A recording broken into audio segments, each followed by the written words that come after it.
J'ai fait mon choix. Il a prononcé ces mots après Noël, dans la cuisine encore encombrée de restes de fête. Sa mère était repartie depuis quelques heures seulement. L'odeur du café froid se mêlait à celle du sapin qui commençait déjà à perdre ses aiguilles. Il ne me regardait pas vraiment. Il fixait la table comme s'il parlait à un objet, pas à sa femme. Choisis ma mère. Il l'a dit calmement, sans colère, sans trembler. Comme s'il annonçait une évidence qu'il avait trop longtemps retardée. Je n'ai pas répondu tout de suite. Je me suis assise, lentement. Je sentais mes jambes lourdes, mais mon esprit, lui, était étrangement clair. Je savais ce que ces mots voulaient dire. Ils signifiaient « tu passeras après ». Ils signifiaient « adapte-toi ». Ils signifiaient surtout « tu n'as plus de poids ici ». Je les regardais enfin. Il attendait une réaction, une crise, des larmes, une supplication peut-être. À l'arcet, quelque chose qui confirme qu'il avait encore le pouvoir de décider seul de l'équilibre de notre couple. Je lui ai offert autre chose, le silence. Il a mal interprété ce silence, il l'a pris pour une reddition. Il a continué à parler. Il a expliqué, toujours avec ce ton raisonnable qui donne l'impression d'avoir raison. Il a parlé de loyauté, de devoir filial, du fait que sa mère vieillissait, qu'elle avait besoin de lui, qu'il ne pouvait pas faire autrement. Il n'a pas parlé de moi. Pas vraiment.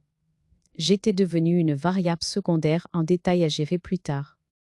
Je l'écoutais. Je hochais parfois la tête, pas pour approuver, pour laisser aller juste au bout ce discours que je connaissais par cœur. Depuis des années, je vivais dans l'ombre de cette présence. Une mère omniprésente, jamais satisfaite, toujours fragile quand il s'agissait de me rappeler ma place. J'avais encaissé, j'avais attendu, j'avais espéré qu'un jour il choisirait enfin notre foyer. Ce jour n'était pas venu. Et il ne viendrait pas. Ce qu'il ignorait, c'est que sa décision arrivait trop tard. Non pas parce qu'il n'avait plus le droit de choisir, mais parce que moi j'avais déjà choisi avant lui. En silence, sans l'annoncer, sans le menacer, j'avais signé. La veille de Noël. Avant les disputes. Avant les regards appuyés de sa mère. Avant cette phrase définitive. Dans mon sac, à cet instant précis, il y avait la copie de ce que j'avais déjà réglé. Un dossier discret, bien rangé, légal, irréversible. Il ne savait pas. Il croyait encore que je réagirais comme toujours, par la patience, par l'attente, par l'effacement. Il croyait que mon silence était une faiblesse. Il n'avait pas compris qu'il était devenu une stratégie. Quand il a terminé son discours, il m'a demandé si je comprenais. J'ai répondu oui. Simplement, il a soupiré, soulagé. Il a cru que tout était réglé, que la crise était évitée, que j'allais m'adapter comme je l'avais toujours fait. Il s'est levé. Il a pris son manteau. Il est sorti acheter du pain comme si rien n'avait changé. Comme si cette conversation n'était qu'une formalité désagréable parmi d'autres. Je suis restée seule dans la cuisine. Le tic-tac de l'horloge résonnait doucement. Je me suis levée à mon tour. J'ai ouvert un tiroir. J'ai sorti la chemise cartonnée. J'ai relu une dernière fois les pages que je connaissais déjà par cœur. Je n'éprouvais ni colère ni triomphe. Seulement une certitude calme. Il avait choisi sa mère. Moi, j'avais choisi de ne plus être celle qu'on choisit en dernier. Et ce qu'il ne savait pas encore, c'est que sa décision ne changeait plus rien. Parce que certaines signatures, une fois posées, parlent plus fort que n'importe quelle loyauté proclamée. Avant cette phrase, je choisis ma mère, il y avait eu toute une vie construite sur l'idée inverse. Une vie où j'avais cru sincèrement que le mariage signifiait former un foyer à deux, affronter le monde ensemble, même quand les liens du sang tentaient de reprendre le dessus. Je me revois au début, jeune femme confiante, presque naïve. J'aimais mon mari pour sa douceur apparente, pour ce calme qui me semblait rassurant. Sa mère était déjà très présente, mais je mettais cela sur le compte de l'habitude, de l'attachement. Je me disais que le temps ferait son œuvre, que chacun finirait par trouver sa place. Au début, j'ai fait des efforts, beaucoup. J'appelais souvent, je proposais mon aide. Je m'adaptais à ses exigences, à ses remarques déguisées en conseils. Je sais ce qui est mieux pour mon fils, disais à elle parfois, avec ce sourire qui ne laissait aucune place à la discussion. Je souriais aussi. Je croyais qu'en étant irréprochable, je finirais par être acceptée. Mon mari, lui, restait en retrait. Il évitait les conflits, il disait vouloir la paix. Il me demandait d'être patiente, compréhensive. Elle est comme ça, répétait Aïl. Et moi, par amour, je me taisais. Je pensais que céder sur des détails préserverait l'essentiel. Je n'avais pas compris que ces détails s'additionnaient. Les premières années, je n'ai pas vu lotissement, les décisions se prenaient doucement ailleurs. Les fêtes se faisaient selon ses préférences à elle. Les avis importants lui étaient demandés avant les miens. Je me retrouvais souvent à apprendre les choses après coup, toujours avec une explication rassurante. C'était plus simple. Elle y tient, ce n'est pas si grave. Je voulais croire que mon mari me protégeait. En réalité, il m'évitait, il évitait de choisir. Et dans cette absence de choix, c'était toujours moi qui devais m'ajuster. J'ai commencé à me sentir comme une invitée permanente dans ma propre vie conjugale. Avec les années, cette place s'est figée. Je faisais partie du décor mais pas du centre. On comptait sur moi pour comprendre, pour organiser, pour réparer les maladresses. On ne me demandait plus ce que je voulais, on supposait, on décidait, et moi, fidèle à mon rôle, je suivais. Je me souviens de Noël en particulier, bien avant celui où tout a basculé. Sa mère avait imposé ses traditions, ses horaires, ses plats. J'avais préparé quelque chose quand même par habitude. Elle avait à peine goûté. Mon mari m'avait lancé un regard discret, un appel silencieux à la patience. J'avais ravalé ma déception. Ce soir-là, je m'étais dit que ce n'était qu'un moment à passer. Mais les moments s'accumulent, ils finissent par devenir une vie. Je m'étais persuadée que l'amour consiste à céder, que la maturité c'est savoir attendre. Je pensais que mon tour viendrait, que mon mari finirait par tracer une frontière claire. Je ne voyais pas que cette frontière aurait dû être posée dès le départ. Cette vie d'avant, je la regarde aujourd'hui avec une lucidité nouvelle. Je n'y vois pas une femme faible. J'y vois une femme loyale, trop loyale peut-être, qui a cru que le respect se mérite par le silence. J'y vois surtout une femme qui n'avait pas encore compris qu'on peut aimer sans s'effacer. Comme mon mari a dit après Noël qu'il choisissait sa mère, il n'a pas créé une rupture. Il a mis des mots sur un déséquilibre ancien, un déséquilibre que j'avais longtemps accepté de porter seul. Et ce qu'il ignorait encore, c'est que cette vie d'avant m'avait appris quelque chose d'essentiel. Quand on cède trop longtemps, on finit par disparaître, et qu'il arrive un moment où se choisir n'est plus un acte de rébellion, mais de survie. Ce moment-là pour moi était déjà passé. Les premières humiliations n'ont jamais été frontales. Elles se sont insinuées dans le quotidien avec une constance presque invisible, comme une eau claire qui s'infiltre sous une porte. Rien qui provoque un scandale immédiat. Juste assez pour vous apprendre à douter de votre propre place. Elles prenaient souvent la forme de décisions déjà prises. Un dîner organisé sans me consulter. Un week-end fixé selon les disponibilités de sa mère. Une dépense engagée parce qu'elle en avait besoin. On m'y l'annonçait ensuite sur le ton de l'évidence. Je souriais. Je disais que ce n'était pas grave. Je me disais surtout que protester serait inutile, voire malvenu. Il y avait aussi ces phrases prononcées avec douceur, celles qui font le plus de dégâts parce qu'elles sont impossibles à contester sans passer pour excessives. Tu sais bien qu'elle est fragile. Elle a toujours fait comme ça. On ne va pas la contrarier pour si peu. À chaque fois, le message était le même. Ce qui me dérange n'est jamais prioritaire. Ce qui me blesse est secondaire. Et ce qui m'appartient peut attendre. Peu à peu, j'ai compris que ma présence devenait conditionnelle. Acceptée tant qu'elle restait souple, tant qu'elle ne demandait rien, tant qu'elle ne remettait pas en cause l'équilibre établi autour d'elle. On attendait de moi que je sois raisonnable. Ce mot revenait souvent. Sois raisonnable. Comme si la raison consistait à s'effacer pour maintenir une paix factice. À table, je remarquais les regards échangés, pas toujours hostiles, parfois complices. Des regards qui signifiaient « on s'est compris ». Et moi, je n'étais pas incluse dans cette compréhension. J'entendais mon prénom au détour d'une phrase suivie d'un silence. Je faisais semblant de ne pas remarquer. Je continuais à servir, à ranger, à occuper l'espace sans le remplir. Il y a eu ces moments où je tentais de poser une limite timidement, une phrase dite à voix basse, une objection formulée avec précaution. La réaction était toujours la même, un soupir, un sourire crispé, puis cette réponse qui refermait tout débat. Tu dramatises. Ce mot-là me blessait plus que les autres, parce qu'il transformait mon ressenti en excès. Il me faisait passer de femme concernée à femme compliquée. Alors je me taisais davantage. Je me disais que la maturité consiste à ne pas faire de vagues. Je me suis mise à anticiper, à prévoir ce qui pourrait déranger, à corriger mes propres élans, à éviter certains sujets. J'étais devenue experte en adaptation. Je croyais que c'était de la sagesse. C'était de l'épuisement. Le plus douloureux, ce n'était pas l'ingérence de sa mère, c'était le silence de mon mari, son regard fuyant quand une remarque me visait, son absence de réaction quand une limite était franchie. Il n'approuvait pas toujours, je le savais, mais il ne s'opposait jamais, et ce non à choix, répété, devenait un choix en soi. Avec le temps, J'ai commencé à me sentir étrangère dans ma propre maison. Les décisions importantes se discutaient ailleurs. Les alliances se formaient sans moi. J'étais là, physiquement présente, mais symboliquement absente. Comme si ma voix avait perdu son poids sans que personne ne s'en rende compte. Je me disais parfois que j'exagérais, que tout cela était dans ma tête. Je cherchais des preuves du contraire. Un geste tendre, une parole rassurante. Il y en avait bien sûr, mais elles arrivaient toujours après coup, comme pour réparer sans jamais prévenir. Et réparer sans prévenir, c'est maintenir le problème intact.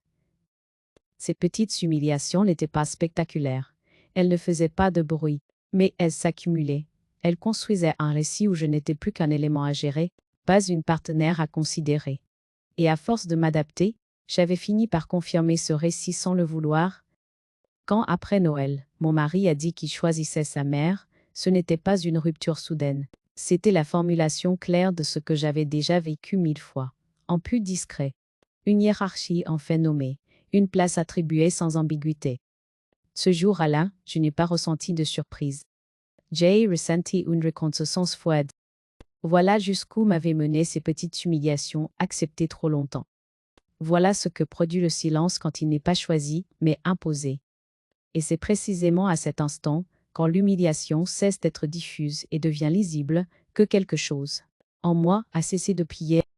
La goutte d'eau n'a pas été une dispute, elle n'a pas été une scène, elle a pris la forme d'un geste administratif, posé calmement sur la table, comme on pose un objet banal, dont on attend qu'il soit accepté sans discussion. C'était quelques jours avant Noël. Sa mère était là depuis le matin.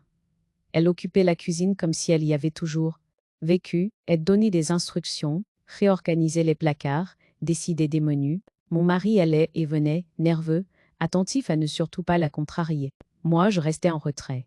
J'avais appris à me faire discrète quand sa présence remplissait l'espace. À un moment, il m'a appelée dans le salon.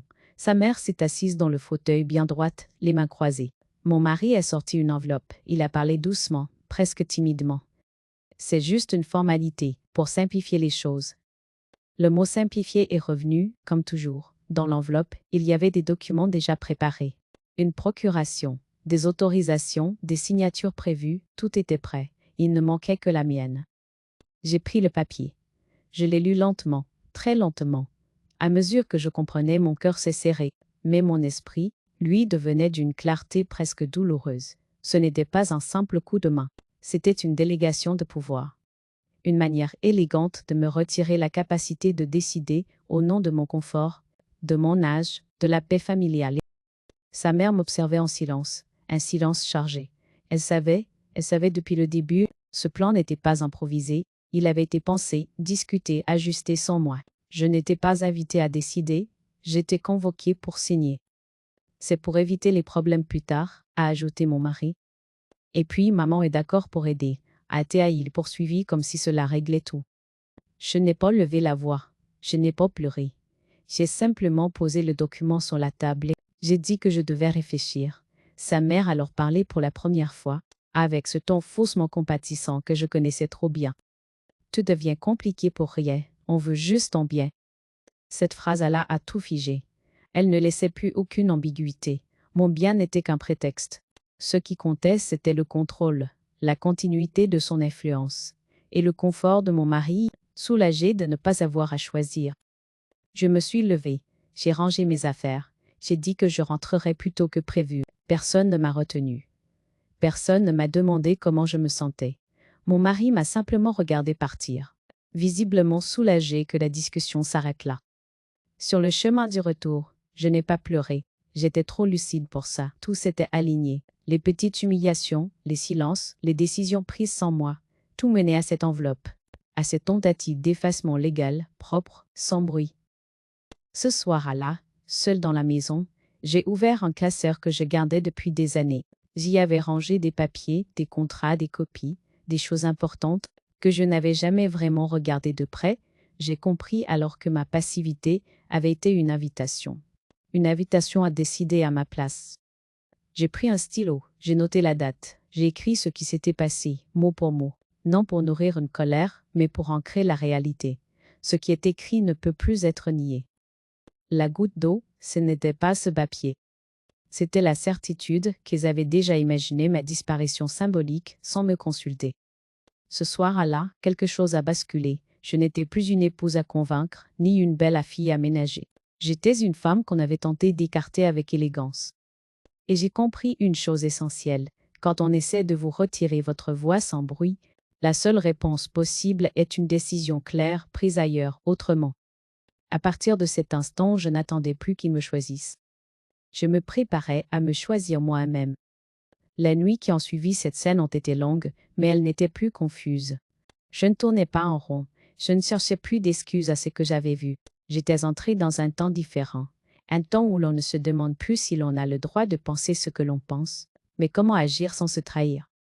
Je me réveillais souvent avant l'aube. La maison était silencieuse, presque solennelle. Je restais allongée, les yeux ouverts, à refaire le fil des années, non pour me juger, mais pour comprendre. J'avais accepté tant de choses au nom de la paix, j'avais cru longtemps que l'amour conjugal impliquait de céder. Surtout quand la pression venait de la famille, je voyais maintenant ce que cette croyance m'avait coûté. Je repensais aux documents posés sur la table, à la manière dont il avait été présenté comme une aide, comme une évidence. À ce sourire tranquille de sa mère, à l'absence de regard de mon mari, tout était devenu clair. Ce n'était pas un excès ponctuel, c'était l'aboutissement d'un système. Un système où l'on me demandait de sonder l'accent, être compréhensive jusqu'à disparaître. J'ai pris un carnet, pas pour écrire des émotions vagues, mais pour poser des faits, la date et les mots exacts, les rôles de chacun. J'ai écrit sans colère, presque comme on dresse un inventaire. Cette précision m'a apaisée. Elle m'a permis de sortir du brouillard affectif où l'on vous maintient quand on veut décider à votre place. Je me suis posé des questions simples, mais décisives. Qu'est-ce que je voulais encore préserver? Qu'est-ce que j'étais prête à perdre? Et surtout, qu'est-ce que je refusais désormais de signer? Au sens propre comme au figuré, j'ai compris que le vrai choix n'était pas entre mon mari et sa mère. Le vrai choix était entre l'effacement et la cohérence. Il y a eu des moments de doute, bien sûr, des instants où je me demandais si je n'allais pas trop loin, si je n'exagérais pas. Ces doutes venaient toujours la nuit quand la fatigue rend tout plus fragile. Alors je revenais aux faits, aux phrases prononcées, aux documents préparés sans moi. Les faits me ramenaient à l'essentiel. Ils ne disputaient pas. Je me suis aussi préparée à l'incompréhension, à être décrite comme rigide, méfiante, excessive. Je savais déjà quelle phrase serait utilisée. Tu dramatises, on voulait t'aider, tu ne penses qu'à toi. J'ai accepté d'avance ces accusations. Elles faisaient partie du prix à payer quand on cesse d'être disponible à n'importe quel coup. Dans ces nuits d'insomnie, j'ai cessé de demander des explications à mon mari, même intérieurement. J'ai compris que toute discussion serait déplacée sur le terrain de l'émotion, là où je perdais toujours. Je ne voulais plus me défendre, je voulais me protéger. La nuance est immense.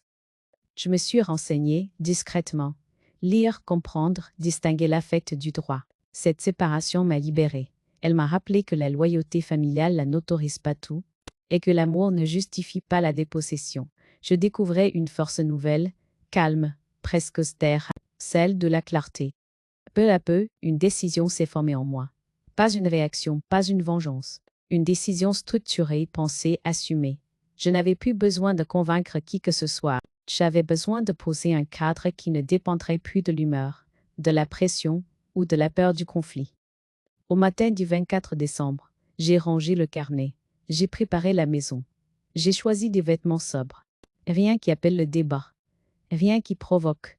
Je savais que les sourires seraient là, que les phrases habituelles reviendraient. Je n'avais plus à les anticiper. J'étais prête. Cette introspection n'était pas une parenthèse avant l'action. Elle était l'action. Le moment où l'on cesse de se disperser pour se rassembler. Le moment où l'on accepte que l'amour ne peut plus être la monnaie avec laquelle on achète son propre effacement.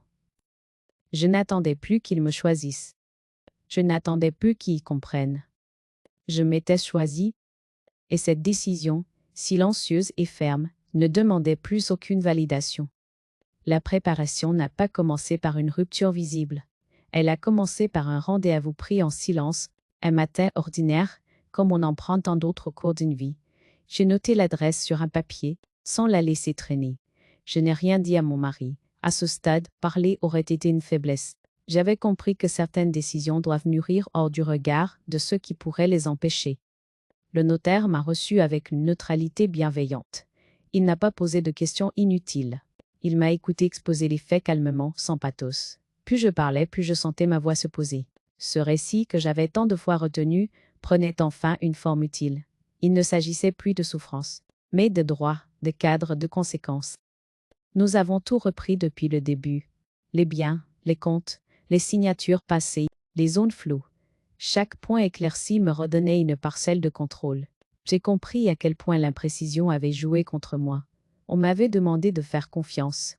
Je découvrais que la confiance n'excuse jamais la vigilance. J'ai décidé de modifier ce qui pouvait l'être, sans brutalité, sans annonce. J'ai ouvert un compte personnel, distinct, clair, à mon seul nom, pas pour dissimuler mais pour sécuriser. J'ai revu certains actes anciens, demandé des copies, vérifié les clauses. Ce travail minutieux me donnait une énergie nouvelle, celle de quelqu'un qui agit enfin dans le réel. Il a été question du testament. J'ai pris le temps. J'ai pesé chaque mot. Je n'ai pas écrit sous le coup de l'émotion. J'ai pensé transmission, cohérence, équilibre.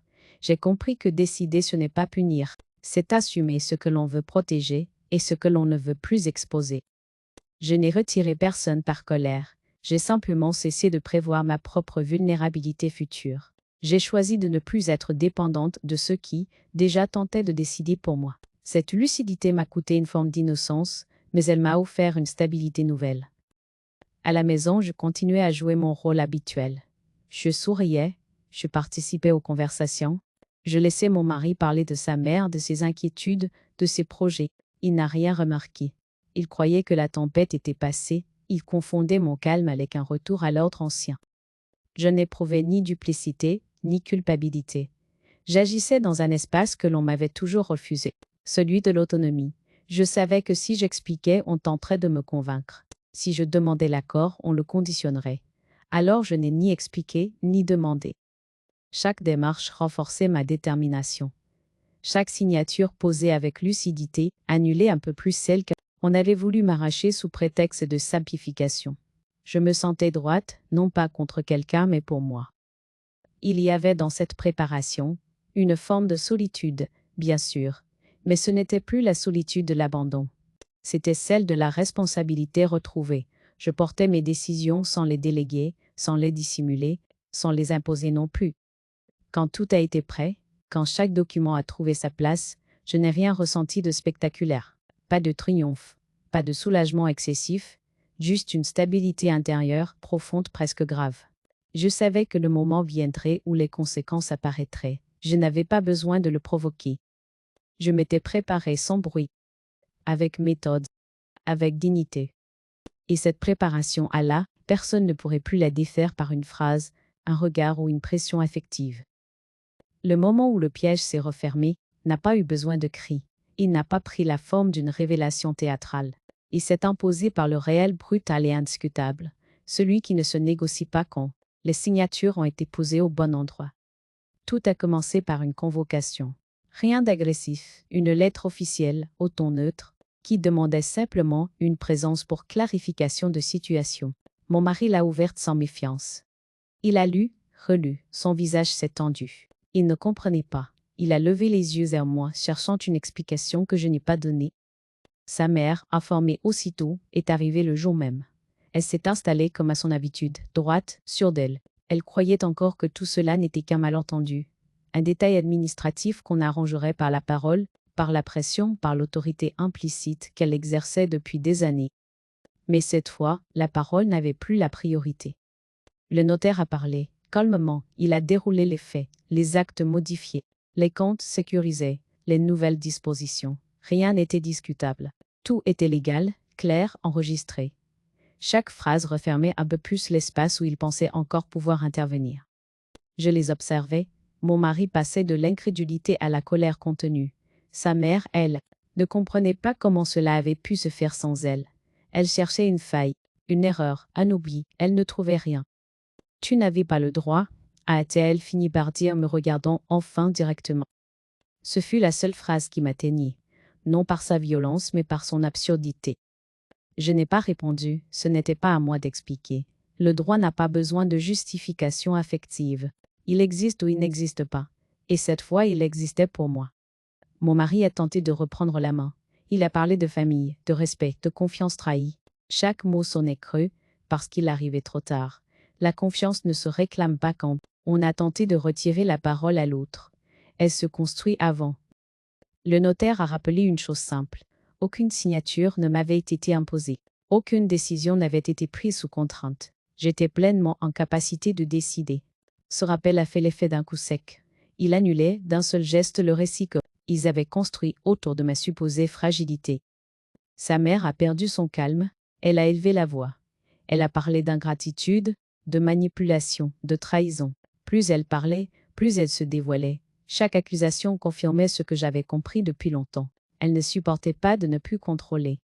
Je suis restée silencieuse, non par peur, par cohérence. Tout avait été dit à ma place. Toute parole supplémentaire aurait été un retour en arrière, une tentative de me justifier. Je n'avais plus à le faire. Quand la réunion s'est terminée, mon mari m'a regardé comme on regarde quelqu'un qu'on ne reconnaît plus. Il a murmuré que je l'avais piégé. Ce mot m'a fait presque sourire intérieurement. Je n'avais tendu aucun piège. J'avais simplement cessé de marcher les yeux fermés.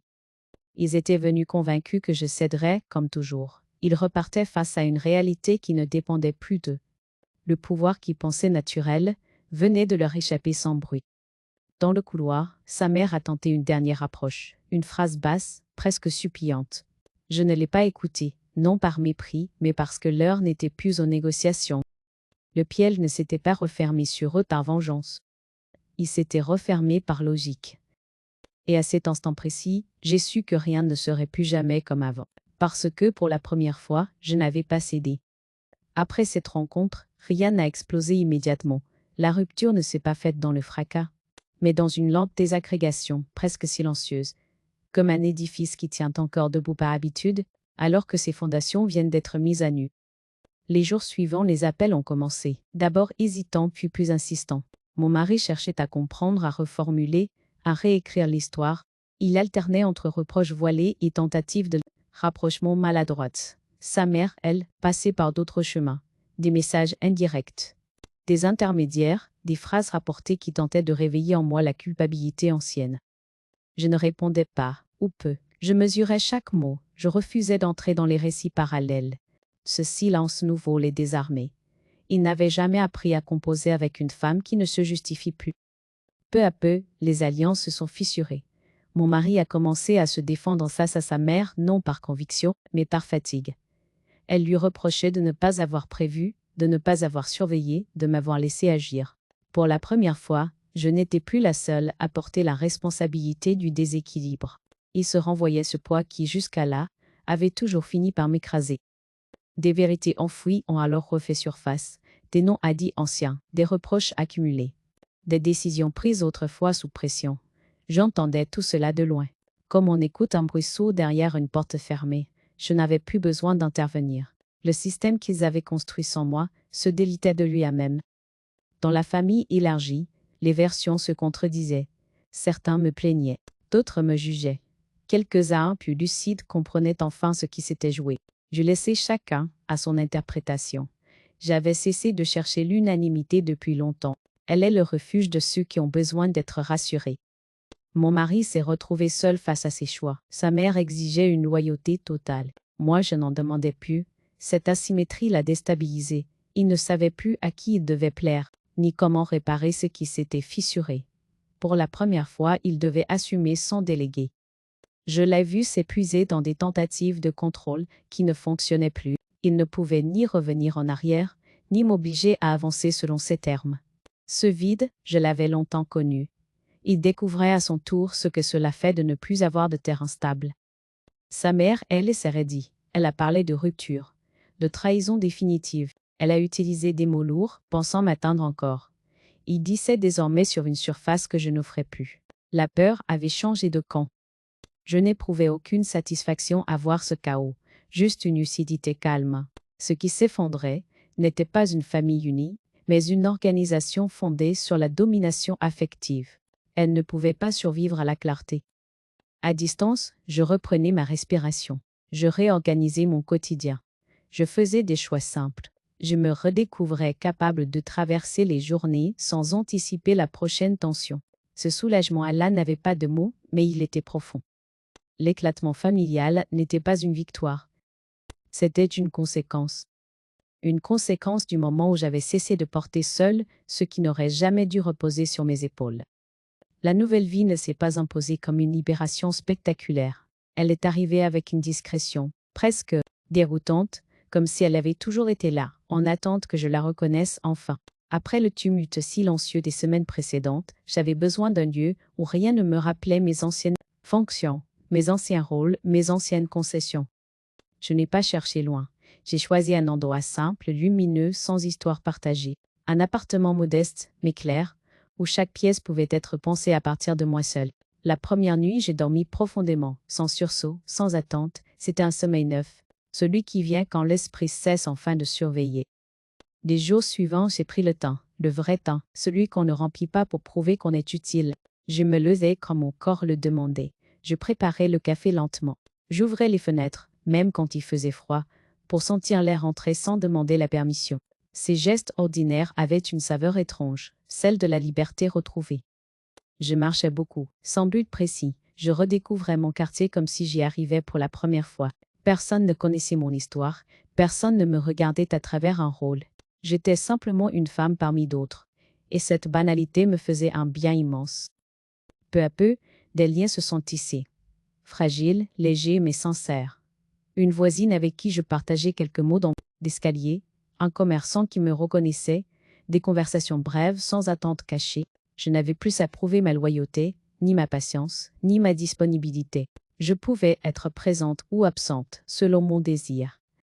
Je me suis surprise à rire à nouveau, pas d'un rire bruyant, mais d'un rire intérieur, discret, qui surgit quand on ne se sent plus menacé. J'ai repris des activités abandonnées depuis longtemps. Lire longtemps, écrire pour moi, écouter de la musique sans penser à l'heure. Chaque plaisir, retrouvé, réparait un peu plus ce qui avait été mis en veille pendant des années. Je pensais parfois à mon mari, non avec amertume mais avec une distance nouvelle. Je voyais clairement ce que j'avais espéré, ce que j'avais accepté, ce que je n'accepterais plus. Le lien n'était pas totalement rompu, mais il avait changé de nature. Je n'étais plus en attente d'un geste réparateur. Je n'étais plus suspendue à une reconnaissance tardive. La question du pardon s'est invitée doucement, pas comme une obligation morale, mais comme une réflexion intime. Je me suis rendu compte que pardonner ne signifiait pas revenir en arrière, ni minimiser ce qui s'était passé. Pardonner, pour moi, c'était refuser que la colère continue à occuper une place centrale. C'était choisir de ne plus vivre en réaction. J'ai compris aussi que certaines distances sont nécessaires pour rester en paix, que l'amour, s'il existe encore, doit désormais respecter un cadre clair. Je n'avais plus peur de poser des limites. Elle n'était plus une menace pour le lien, mais une condition de son éventuelle survie. Dans cette nouvelle vie, je n'étais pas devenue plus dure. J'étais devenue plus juste envers moi-même. Je ne cherchais plus à convaincre, ni à sauver ce qui refusait d'être équilibré. Je choisissais la sérénité plutôt que l'illusion d'une harmonie imposée. Il y avait encore des moments de mélancolie, des souvenirs qui remontaient sans prévenir. Je les accueillais sans les combattre. Ils faisaient partie de mon histoire, mais ils ne dirigeaient plus ma trajectoire. Je pouvais les regarder sans m'y perdre. Cette renaissance n'était pas un effacement du passé. C'était une réappropriation. Je n'avais pas gagné contre quelqu'un. Je m'étais retrouvée. Et dans ce calme retrouvé, je sentais que la fin approchait, non comme une fermeture mais comme un point d'équilibre. Un endroit où je pouvais enfin me tenir droite, sans peur, sans attente, prête à regarder ce que j'avais été, et surtout ce que j'étais devenue. Il y a des fins qui ne claquent pas comme une porte. Elles s'installent doucement, avec la certitude tranquille de ce qui n'a plus besoin d'être défendu. La mienne s'est dessinée un matin ordinaire. Sans cérémonie, j'ai compris que je n'étais plus en train de survivre à une tempête, mais de vivre enfin dans un espace qui me ressemblait. Je me suis assise face à la fenêtre comme souvent. La lumière ne demandait rien. Elle entrait, simplement. J'ai pensé à tout ce qui avait précédé, les concessions répétées, les silences avalés, les décisions prises ailleurs et annoncées comme des évidences. J'ai pensé aussi à ce jour précis où l'on m'avait tendu des papiers à signer, comme on tend un mouchoir pour essuyer une faiblesse supposée. Ce souvenir ne me brûlait plus, il m'instruisait. J'ai compris que je n'avais pas perdu une famille idéale, mais une illusion patiemment entretenue. L'illusion qu'aimer, c'est céder. Que la paix se gagne en s'effaçant. Que la loyauté consiste à se taire quand on vous retire la parole.